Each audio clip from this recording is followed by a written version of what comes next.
শিক্ষার্থী বন্ধুরা, blackboard 20 YouTube চ্যানেলে আমি নজরুল স্যার তোমাদেরকে আবারও স্বাগতম জানাচ্ছি। আজকে আমি তোমাদেরকে দেখাবো cloze test without clues or cloze test with clues, দুটি একই প্রশ্ন যেটিকে আমরা শূন্যস্থান পূরণ নামে ডাকি। এই প্রশ্নটি ষষ্ঠ শ্রেণী থেকে একেবারে একাদশ দ্বাদশ শ্রেণী পর্যন্ত প্রথম এবং দ্বিতীয় পত্র ইংলিশ ফার্স্ট পেপার এবং সেকেন্ড পেপার উভয় পত্রেই কিন্তু এই প্রশ্ন দুটি থাকে। তবে এবারে এসএসসি পরীক্ষায় তোমাদের জন্য এই প্রশ্নটি নির্ধারিত হয়েছে, সেটি হচ্ছে ক্লোজ টেস্ট উইদাউট ক্লুজ থাকবে, কোনো উইথ ক্লুজ থাকবে না। তো এই জন্য আমরা আজকে উইদাউট ক্লুজটাই সলিউশন করব। তবে মূলত এই ক্লাসটি শুধুমাত্র এসএসসি পরীক্ষার্থীদের জন্য ভাববার কোনো সুযোগ নেই। আমি তোমাদেরকে দেখাবো কেমন করে নিয়ম সহকারে শূন্যস্থান পূরণ করতে পারি। আসলে আমরা এই প্রশ্নটি অধিকাংশ শিক্ষার্থীরা খুব ভীতিকর অবস্থায় থাকি এই কারণে যে তারা শূন্যস্থানের নিয়ম অনুসারে যে আমরা শূন্যস্থানগুলো পূরণ করতে পারি এই নিয়মটি তারা জানার চেষ্টা করে না। সবাই নয়, তবে অধিকাংশ শিক্ষার্থী জানার চেষ্টা করে না, যার পরিপ্রেক্ষিতে তারা পরীক্ষার হলে গিয়ে একেবারে অনুমান নির্ভর উত্তর লিখে আসে, যেটার ফলাফল খুব হতাশাজনক হয়। তা আজকে আমি তোমাদেরকে দেখাবো কেমন করে খুব সহজে আমরা নিয়ম জেনে উত্তরগুলো লিখতে পারি। তো আসো আমরা শুরু করে দিই আমাদের আজকের লেসনটি। এই যে টেক্সটটি তোমরা দেখতে পাচ্ছ, ধরে নাও এটি হচ্ছে তোমাদের পরীক্ষার প্রশ্নপত্রের উপরে একটি প্রশ্ন। এই প্রশ্নটিকে আজকে আমরা সলিউশন করব। এখানে মোট 10টি গ্যাপ আছে। এই 10টি গ্যাপই আমি তোমাদেরকে দেখিয়ে দেবো কেমন করে একেবারে নিয়মের সাথে নিয়ম জেনে নিয়ম ধরে কেমন করে আমরা শূন্যস্থানে শব্দগুলো বসাতে পারি। তো চলো শুরু করি। তো প্রথম সেন্টেন্সটা যদি আমরা পড়ি, we live in an age of dash, এখানে একটা ড্যাশ আছে, তার ফুল স্টপ, তার অর্থ এটি একটি বাক্য।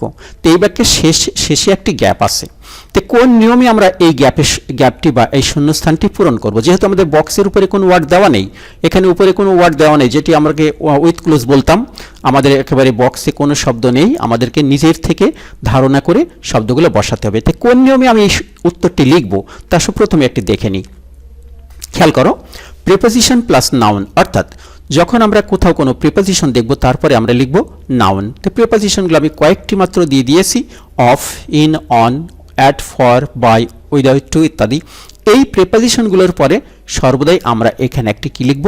নাউন লিখব। অর্থাৎ অফ এটি একটি প্রিপোজিশনের অবজেক্ট হিসাবে সর্বদাই নাউন বসবে। প্রোনাউন বসতে পারে, আমরা প্রোনাউন নিয়ে কোনো কথা বলবো না, কারণ আমাদের শূন্যস্থান পূরণে মূলত কোথাও প্রোনাউন চাইবে না, চাইবে নাউন। তাই আমরা নাউন নিয়েই কথা বলবো।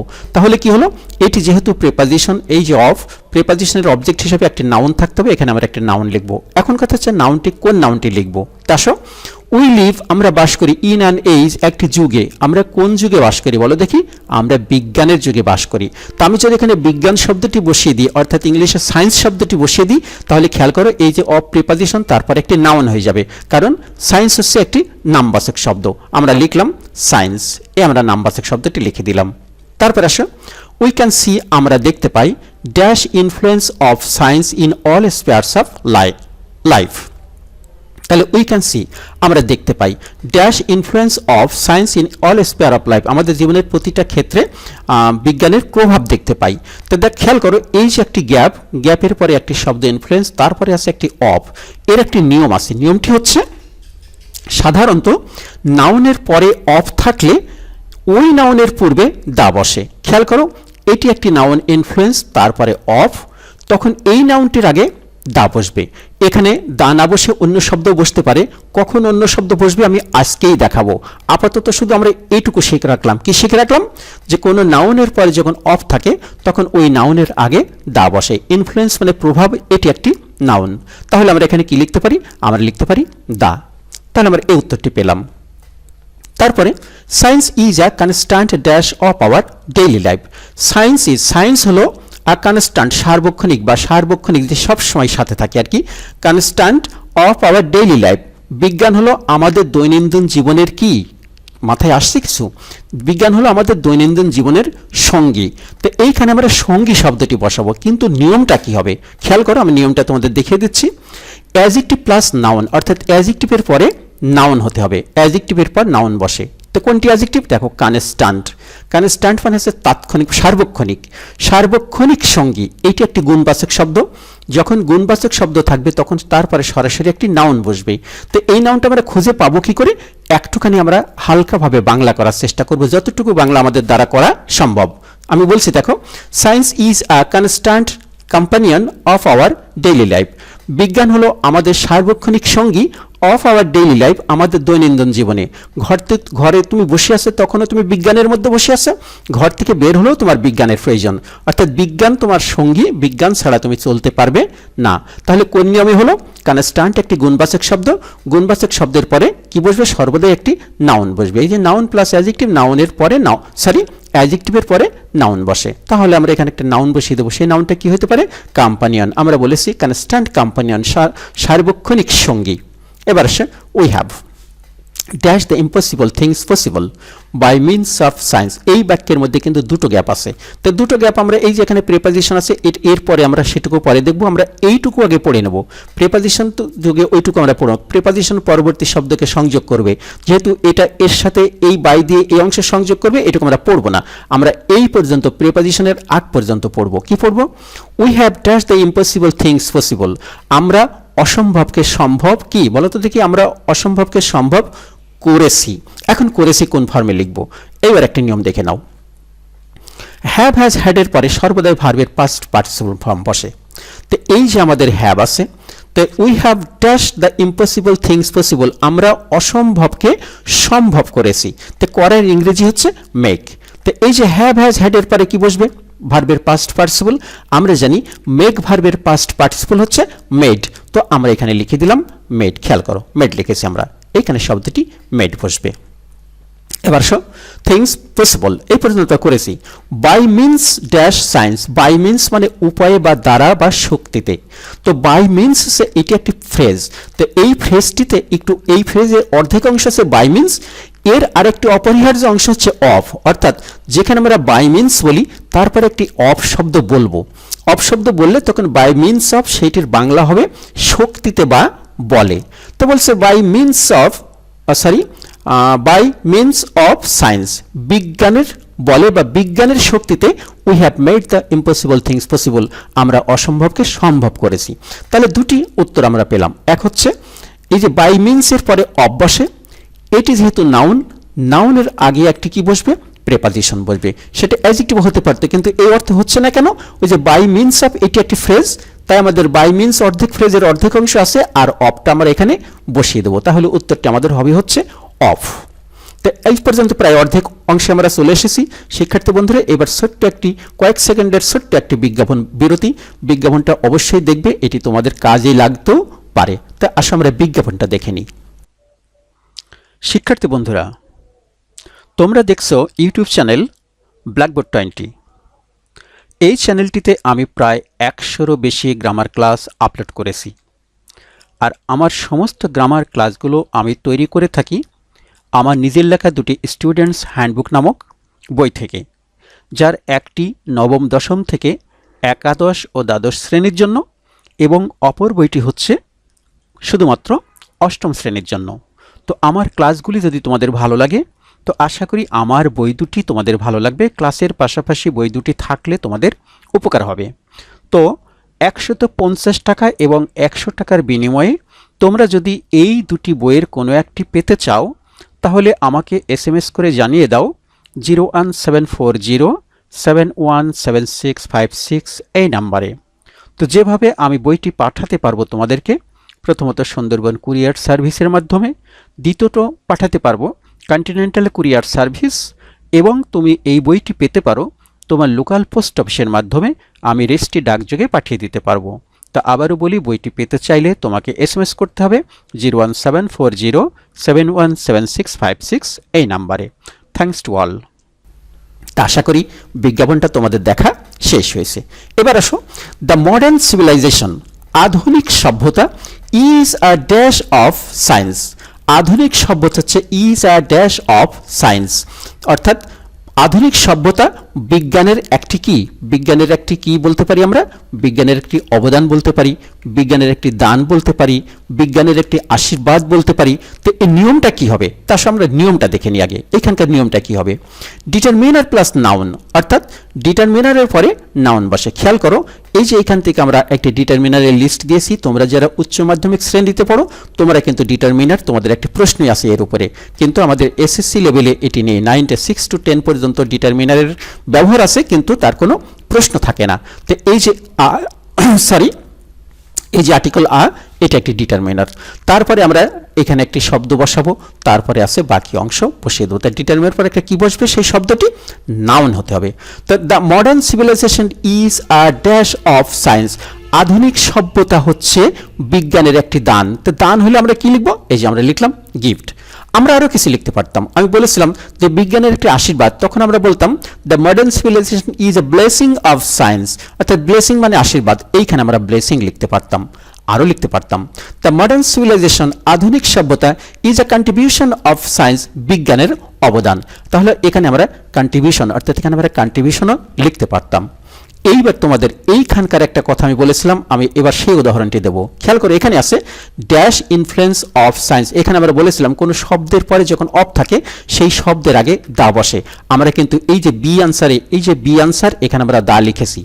এবার খেয়াল করো, এটি একটি শব্দ, কোথায় আমরা আছি, হ্যাঁ এই একটি শব্দ, এই শব্দটির পরে কি আছে, অফ আছে। তাহলে এখানে একটি নাউন আছে, নাউনের আগে এখানে কিন্তু দা হওয়ার কথা ছিল যদি এই নিয়মের সাথে আমরা বলি। তাহলে এখানে দা, আমি বলেছিলাম তখন যে কখনো কখনো সর্বদাই নয়, কখনো কখনো প্রায় সর্বদাই দা বসে, তো কখনো কখনো বসে না। এবার আমি তোমাদেরকে বলবো যে এই যে আমি এখানে একটি নাউন লিখেছি, কি গিফট লিখেছি, এটি একটি নাউন, নাউনের পরে অফ আছে। আমরা বলেছিলাম নাউনের পরে অফ থাকলে তার আগে দা, এখানে নাউন আছে, নাউনের পরে অফ, তার আগে এইখানে কেন আর্টিকেল আ বসেছে। এটি কিন্তু তোমাদের জেনে রাখতে হবে। কেন জেনে রাখতে হবে, কারণ তুমি শুধু আন্দাজে লিখবে না, কেউ তোমাকে জিজ্ঞাসা করলে, তোমার শিক্ষক তোমাকে জিজ্ঞাসা করলে তাকেও তো তোমাকে বুঝিয়ে দিতে হবে যে এইখানে আমি দা লিখেছিলাম, তাহলে নাউনের আগে, তাহলে এই নাউনের আগে, এই নাউনের পরেও অফ আছে, তাহলে এই নাউনের আগে কেন আর্টিকেল আ হয়ে গেল। এর উত্তরটি হচ্ছে, খেয়াল করো, এইখানে যেই শব্দটি লিখেছে গিফট, গিফট হচ্ছে দান, দানসমূহ অর্থাৎ দানের প্লুরাল, এটি সিঙ্গুলার নাউন, এটি প্লুরাল ফর্ম হতে পারে। তো যখন এটি সিঙ্গুলার নাউন হবে এখানে, তখন কিন্তু এর আগে আমরা আর্টিকেল আ লিখব। আবার দেখি ইনফ্লুয়েন্স এসে প্রভাব, এটি কিন্তু সিঙ্গুলার, কিন্তু এটি আনকাউন্টেবল নাউন। এই নাউনটা কিন্তু গণনা করা যায় না। যখন নাউনটা আনকাউন্টেবল হবে তখন তারপরে অফ হবে, কিন্তু তার আগে একটি দা হবে।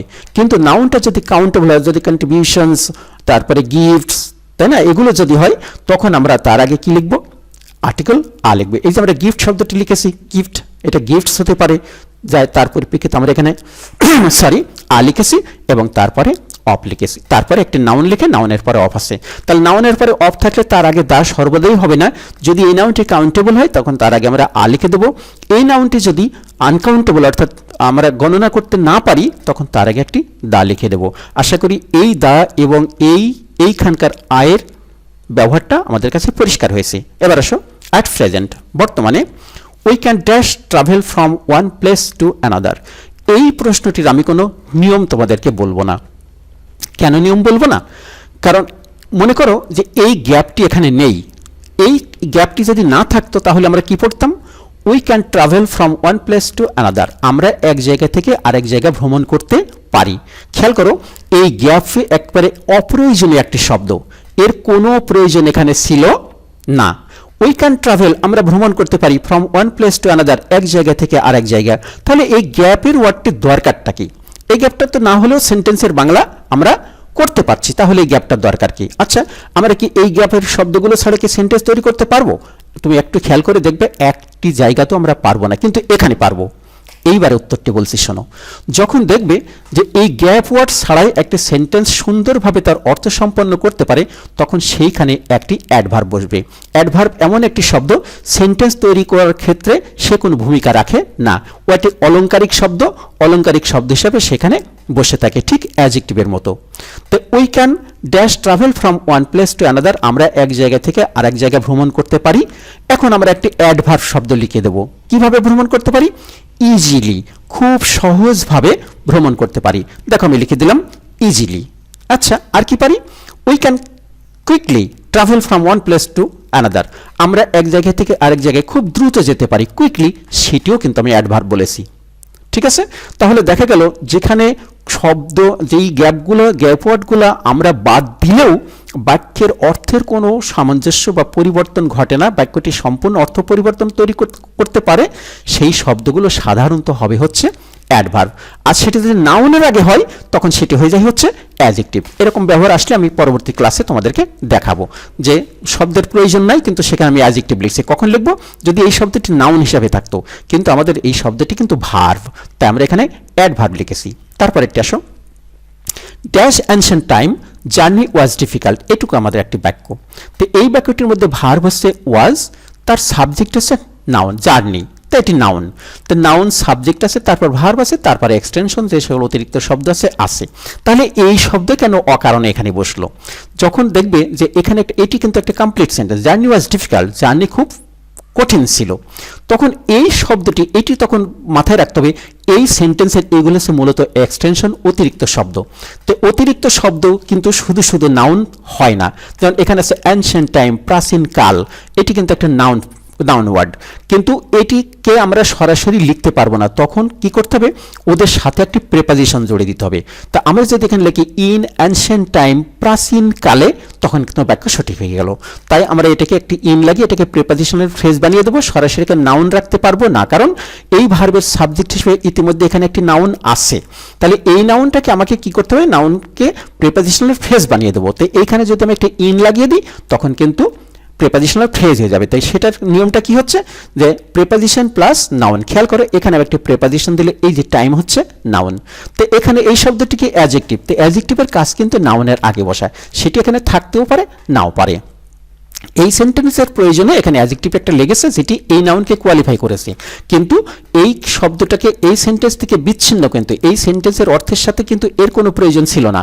জার্নি ওয়াজ ডিফিকাল্ট, জার্নি ছিল কঠিন, কোন সময়? In ancient time. যখন আমি এখানে একটা ইন লাগিয়ে দিলাম তখন সেটা প্রেপোজিশনাল ফ্রেজ হয়ে গেল। প্রেপোজিশনাল ফ্রেজ এক্সটেনশন সেন্টেন্সের, সে শুরুতেও থাকতে পারে শেষেও থাকতে পারে। Journey was difficult in ancient time, এটা কিন্তু আমরা এখানেও দিতে পারতাম, অর্থাৎ এই অংশটিকে সেন্টেন্সের সাবজেক্ট নয়, সাবজেক্ট ছিল সেন্টেন্সের জার্নি। এই যে ওয়াজ ভার্বের সাবজেক্টটা ছিল জার্নি। ওকে, তারপরে আমাদের কোথায় আসবে? Dash had to spend mass and money for travelling. আচ্ছা, প্রথমে আমরা এখানে আসি। তো এই যে দেখো হ্যাড টু স্পেন্ড, এটি কিন্তু ভার্ব। হ্যাড টু স্পেন্ড মানে ব্যয় করতে হতো, ব্যয় করতে হতো। তো এটি যদি সেন্টেন্সের সাবজেক্ট ভার্ব হয়, তাহলে ভার্বের তো একটি সাবজেক্ট থাকবে, যেহেতু এখানে একটা ফুল স্টপ আছে, এটি একটি অ্যাসার্টিভ সেন্টেন্স। তো অ্যাসার্টিভ সেন্টেন্সের শুরুতে কি থাকে? সাবজেক্ট থাকে। তো হ্যাড টু স্পেন্ড, ব্যয় করতে হতো, কারা ব্যয় করতো? আমরা ব্যয় করতাম। তো আমরা মানে উই, অথবা লোকেরা, পিপল। তো আমরা এখানে কি লিখতে পারি? দুটো উত্তর লিখতে পারি মনে হয়। তো এই নিয়মটা কিন্তু কি ছিল? নিয়ম ছিল ভার্বের সাবজেক্ট হিসেবে নাউন বসে। তো দেখো এখানে একটি নাউন বসবে, সেটি প্রোনাউন হতে পারে, নাউন অথবা প্রোনাউন। ভার্বের সাবজেক্ট হিসেবে নাউন অথবা প্রোনাউন, এখানে প্রোনাউন শব্দটা আসার কথা ছিল, যাই হোক নাউন অথবা প্রোনাউন বসে।